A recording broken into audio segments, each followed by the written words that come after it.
Hay Señal con Adolfo Agopian y las últimas novedades culturales de Argentina y el mundo. Hola Adolfo, ¿cómo va? Lucila te saluda. ¿Qué tal? Muy buenos días, Lucila, ¿cómo estás? Buenas tardes para nosotros. Acá son las 3:30 casi. Allí son las 10:30, ¿no? Exactamente, tenemos 5 horas de diferencia. ¿Qué onda? ¿Hace calor allá? ¿Te vas a la playa hoy? No, sí, España está ardiendo, pero Galicia no. Galicia está bajo un manto de bruma y de fresco. Pero bueno, tuvimos ya playas, te había contado, pero estos días está un poco complicado. Quizá el domingo y el lunes tenemos unas jornadas así de más calor, pero no, está una primavera lluviosa y muy húmeda por acá. Entonces te quedás No internado, tuvimos... te quedás internado mirando cine, entonces, Adolfo. Tal cual, eso es lo que siempre hago y lo que trato de no abandonar, hagas frío o calor. Así como está, ¿cómo va a estar el fin de semana también? Acá mínimas de 8 y máximas de 17. Hermoso, no va a ser tanto frío, después por la tarde Fresquito, solcito, llevadero.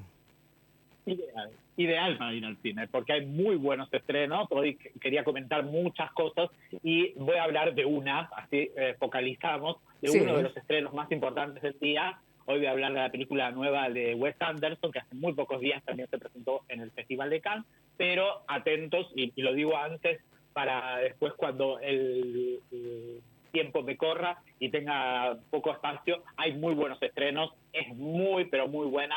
Si más adelante tengo oportunidad, estoy dejando para hablar de series también y de otras cosas, pero me gustaría mencionar que pueden ir a ver Bermiglio, es una película para ver en cine.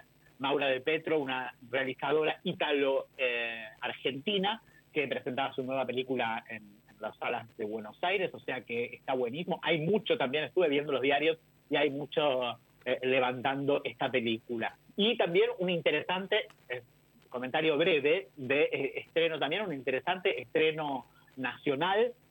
¿Por qué es interesante? Porque es una nueva mirada sobre el cine gay, el cine LGTBIQ+, que en este caso es una propuesta argentina y me gusta subrayar esto cuando son buenas. Tenemos algún muy famoso y reconocido internacionalmente director de cine gay, a quien no voy a mencionar, pero bueno, que está siempre presente en festivales internacionales y nacionales, que a mí particularmente su mirada de las relaciones gays concretamente no me interesa. Por eso lo vamos a obviar y vamos a subrayar y a festejar un estreno como lo que escribimos juntos de Nicolás Teté.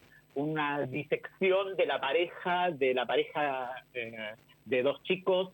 Son 3 personajes protagonistas, muy, muy acotado el elenco, muy acotada la producción independiente, y realmente es un realizador que filma en San Luis, está filmada esta película también en una pequeña localidad cerca de una ciudad, digamos que está tematizado también el tema de vivir ajenos al espacio central, y la pareja protagonista muy bien interpretada por Santiago Magariños y Ezequiel Martínez, se llevan las palmas de un muy buen guión, una puesta en escena, y esto, la importancia de la representación de estas minorías en las imágenes, ¿no? Minorías que tienen que encontrar su peso, y bueno, celebro esta propuesta independiente argentina para ver en salas.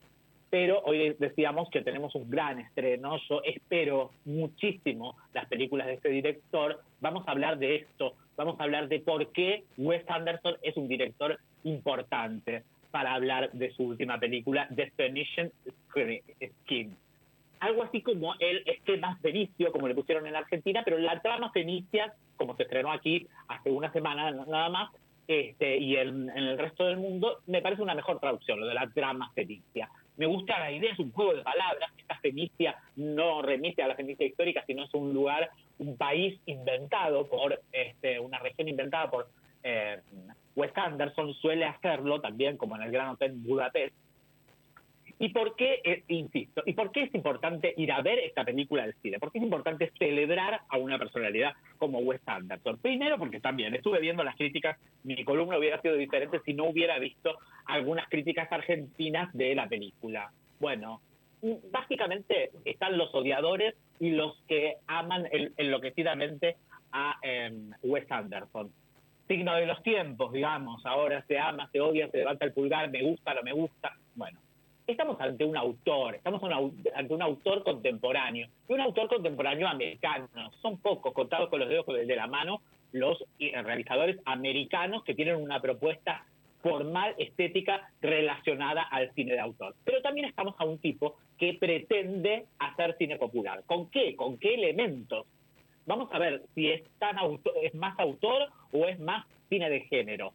Evidentemente, en la posmodernidad, ahora que ya no pensamos en cine de género, cine de autor, sino en esta mixtura constante que se da con grandes realizadores también europeos. Recordemos que Wes Anderson vive en París concretamente, pero produce mini producciones, digamos, producciones también dentro del megasistema de Hollywood y con las megaestrellas con las que trabaja, producciones muy pequeñas, acotadas, con un dinero también muy acotado y que tienen una circulación importante. Wes Anderson en este momento viene de ganar el Oscar. Vos decís, ¿cómo? Estuvo nominado, no ganó varias veces, él personalmente como guionista, como director, pero se lo ganó por mejor corto de ficción. Mejor corto de ficción el año pasado fue la entrega de los Oscars de la producción 2023, una producción de Netflix. Decíamos cine de autor y decimos también estas nuevas formas de producción que involucran al cine de autor.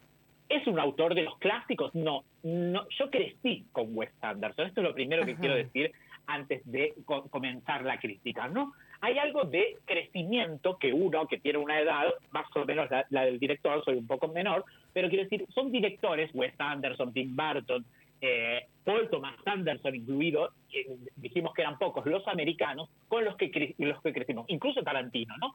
Que presentaban sus primeras películas, óperas primas, en la década del 90, o sea, cuando yo también estaba saliendo de la facultad, y con los que crecí. Vi su evolución, vi y seguí a través de sus películas, porque personalmente no los conozco, y seguí su evolución como artistas y como personas, las lecturas, las citas, las referencias. Yo crecí por un lado, ellos por el otro, obviamente como cualquiera. Quiero decir, subrayo mi mirada, pero quiero que cada espectador que vaya a ver el esquema fenicio, también dependiendo de su edad, también dependiendo de cuántas películas de Wes Anderson vio antes, cuánto le interesa o no, y cuánto sobre todo se dejó influenciar por esto que comentábamos. Amamos u odiamos a Wes Anderson. Yo lo amo, pero ese amor tiene sus razones. No le bajo el pulgar ni le levanto el pulgar. De esas razones quiero que hablemos. De compartir una mirada amorosa. Vayamos al cine con buena actitud. No vamos a entender nada.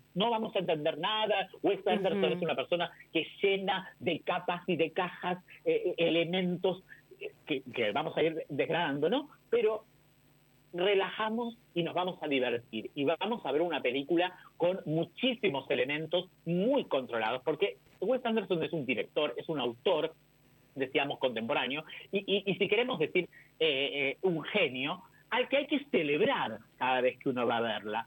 Mucha crítica, y me refiero concretamente a colegas, yo estuve en funciones donde, por ejemplo, voy a contar una anécdota, que creo que ya la conté, pero siempre viene a cuento. La última película de Resnet, un realizador de 90 años que desde la década del 70 venía filmando, salía la crítica a algunos, bueno, no es el mejor Resnet.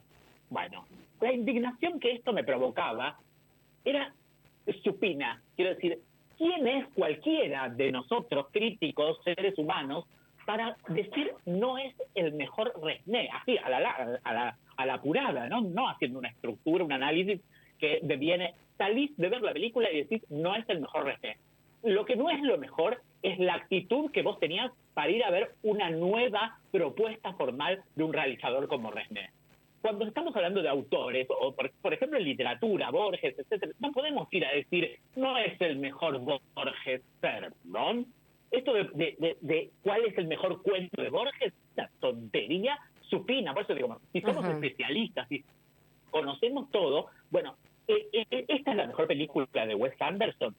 No importa. Algunos lo están diciendo también, de estos que aman a Wes Anderson. Sí, la mejor, por fin llega, como estos realizadores, autores hacen también, la película puede ser, cualquiera de sus películas, una síntesis de todo su trabajo. ¿Por qué? Porque tiene que ver con esta evolución de la que te hablaba, de la que compartí, digamos. Yo empecé con Wes Anderson, que tampoco me interesaba tanto en las películas Bottle Rocket y Rushmore, sus dos primeras películas de instituto con Jason Schwartzman, y el tipo va construyendo una familia, fue construyendo una familia con la que realiza sus películas. El tipo va construyendo un estilo, un género, un sistema Wes Anderson. Hay libros sobre Wes Anderson, por eso la referencia a Resnais o a Godard o a grandes autores.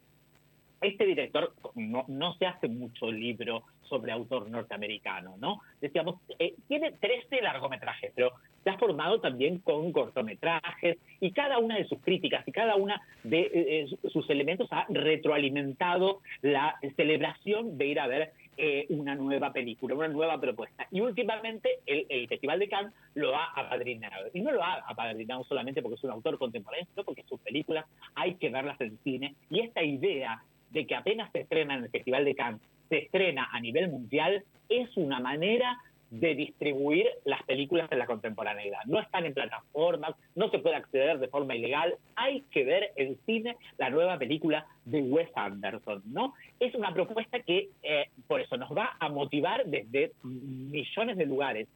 Es un maniático del control, como decíamos, como los grandes autores, y mezcla, por ejemplo, animación con acción real, como en la propuesta de The Wonderful Story of Henry Sugar, que es el corto por el que ganó el Oscar el año pasado, pero tiene que ver mucho, sobre todo, con las últimas grandes obras de Wes Anderson, El Plan Fenicio.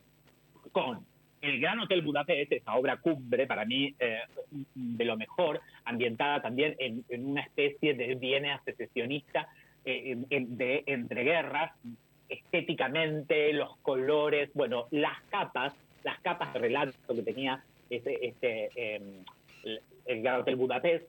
Después la crónica francesa, que eran 3 relatos ambientados con 3 estéticas diferentes, pero ambientados y enmarcados de una determinada manera.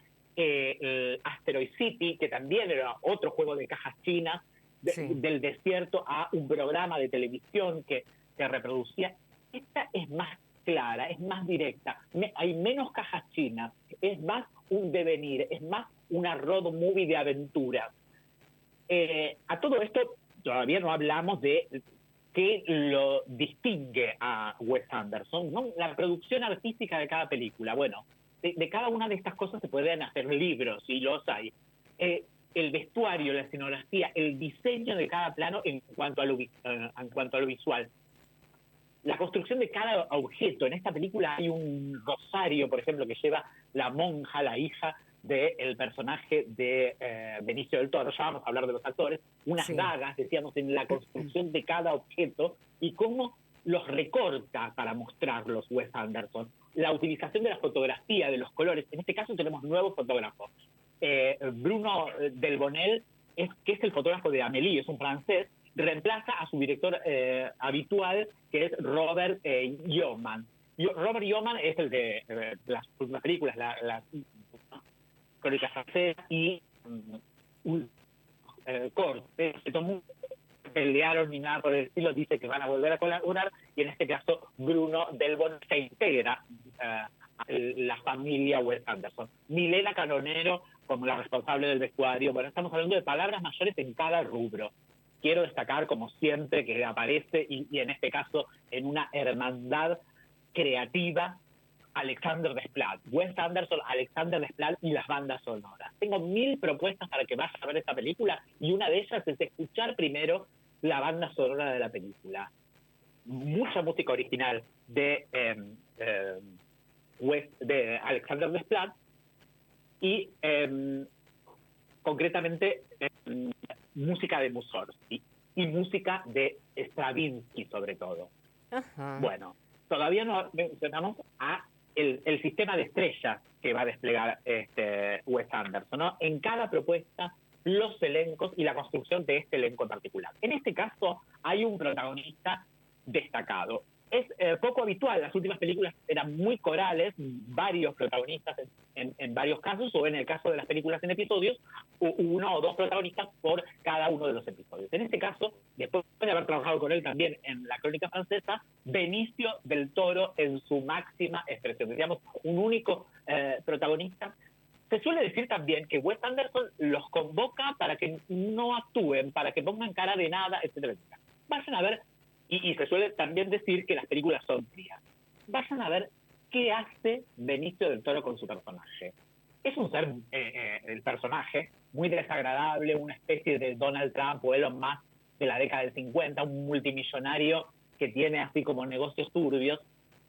Está inspirado en algunos reales como Carlos Gulbenkian y europeos, ¿no? De la década del 50, decíamos, millonarios y controladores de la situación, capitalistas desquiciados y capaces de cualquier cosa, que se encuentra por primera vez con su hija, con una hija que tiene, que es monja. El personaje está protagonizado, y ahí de un personaje protagonista, Benicio del Toro exclusivo, está él solo en el cartel, de protagonista, digamos, se va a abrir un poco a un tríptico protagonista.